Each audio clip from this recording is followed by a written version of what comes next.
Welcome to the Liberia Enlightenment conversation with Reverend Joseph Ezekiel Davis. I want to take you back to 1980. After the coup,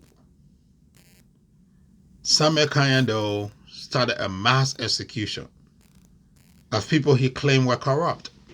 But the actual fact is, these people were denied representation in the trial. And in fact, there was an extra military tribunal or court settled to prosecute these people. And these people, they were not military personnel. No lawyers were provided for them. That's the truth. That's a reality. The beginning of 1980, for me, I consider it's the beginning of terror for our country and the Liberian people. Don't claim these politicians are corrupt. If they're corrupt, why he didn't take them through the proper court process for them to have their fair trial? And if found guilty, let them be executed.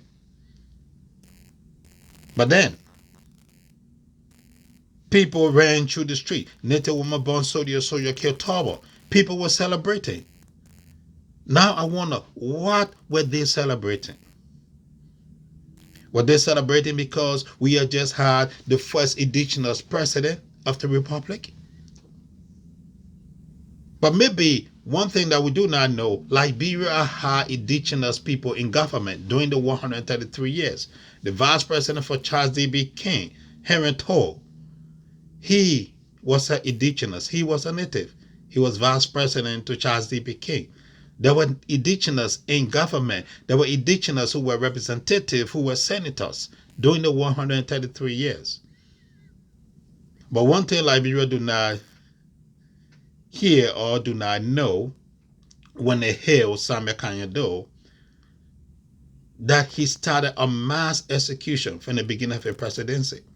He was never elected by the people. He got the power through coup. During the 1985 election, he rigged the election.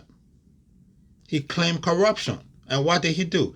In the first 3 years of Samuel Kanyando administration, our debt left from 79 million to 1.4 billion. That's how can he raise the debt. For Samuel to be able to tell the Liberian people there's a new things happening for them, he raised the military salary by 150%, which is bad economics. You don't raise salary to 150% and civil servant to 100%. But imagine, by the time Doe was in the middle of his century, more than half of the government position were occupied by his kinsmen.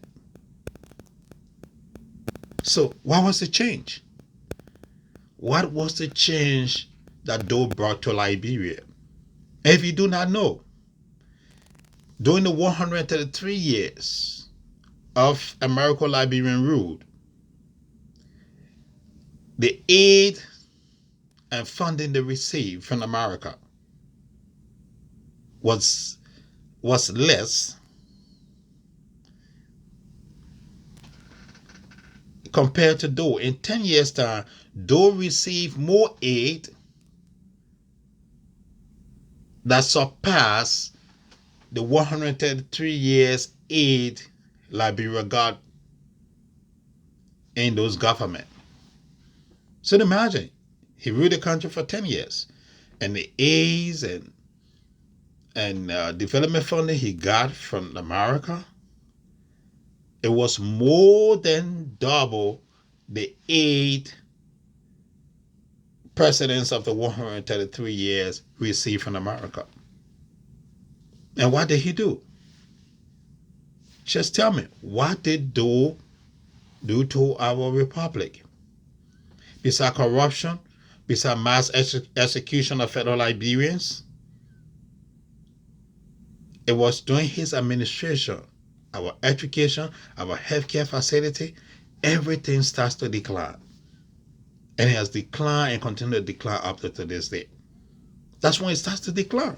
Our university, our healthcare system, they all start to decline under the leadership of Doe. And here is a big issue. Doe stood at an essential point in Liberia history when he took over as the first indigenous president. He stood at a point to make history that we're going to be talking about today. He reached that point where he could have brought the American Liberians and the natives together into peace. He could become a president of reconciliation, reconcile brothers and sisters, sons and daughters of Liberia together. But he did not do it. And why Doe didn't do it? Here's a simple question. The presidency is not for novice because Doe was a novice. And the danger of electing novice, when they get hold of power, they do anything. They do anything to maintain that power. Because for them, power is all. So, I want to tell you, the presidency is not for novice. If Liberians have been equipped with the actual, factual history of the Doe administration and look at the faults and failures of the past administration and that of Doe, then Liberians, we were going to be well informed and we're going to understand that the presidency is not for novice. But because we did not know the actual history, because we refused to do our research about Doe being one of the most horrible president of all our presidency, the most corrupt, the most troubled president in all of our history. Because we refuse to study, we refuse to do research, to know about that presidency, we repeated the mistake by electing another novice, President George Weah. Sorry to say that he's a great football player, but I must tell you, he's a novice. He does not know what he's doing. That's the reason the Liberia economy that is collapsing than ever before. Is the reason there is turmoil throughout the republic. Because he does not know what he's doing.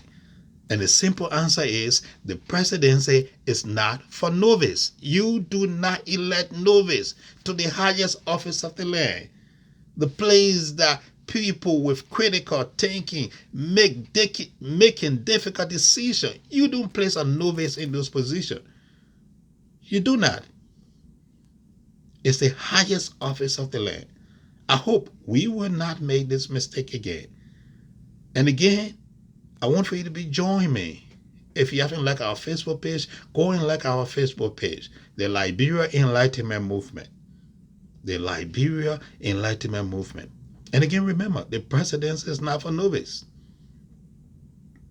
I just got through reading a front page of Africa News. Liberia has been suspended from the AU.